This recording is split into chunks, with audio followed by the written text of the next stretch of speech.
Gaza की लड़ाई जिस मोड़ पर आकर रुकेगी इसके बारे में इजराइल ने कभी सोचा भी नहीं था, क्योंकि जिन इरादों को लेकर आईडीएफ गाजा के भीतर घुसी थी उन इरादों और हौसलों की हमास ने हवा निकाल दी है।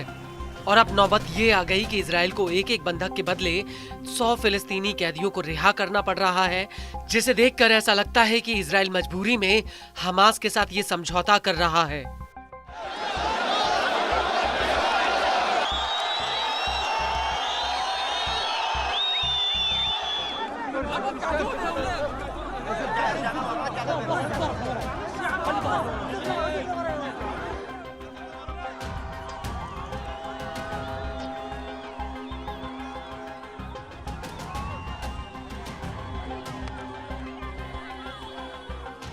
दरअसल जिस तरीके से हमास इजरायली बंधकों को रिहा कर रहा है, उन्हें देखकर ऐसा लगता है कि गाजा में इतनी तबाही के बावजूद हमास और गाजा के लोगों का हौसला 7वें आसमान पर है। दरअसल इजराइल ने हमास से अपनी फोर्स हटाकर पूरे गाजा में पुलिस फोर्स तैनात करने की मांग की थी और युद्ध विराम समझौते और बंधकों की रिहाई वाली डील में हमास के आगे इजराइल की ये सबसे बड़ी मांग थी।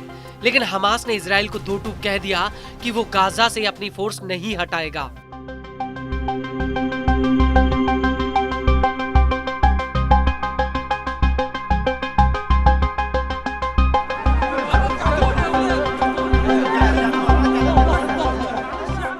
और अब मौजूदा हालातों को देखकर इजराइल को भी समझ में आ गया कि वो गाजा से कभी भी हमास का सफाया नहीं कर सकता, क्योंकि गाजा ही हमास और हमास ही गाजा है।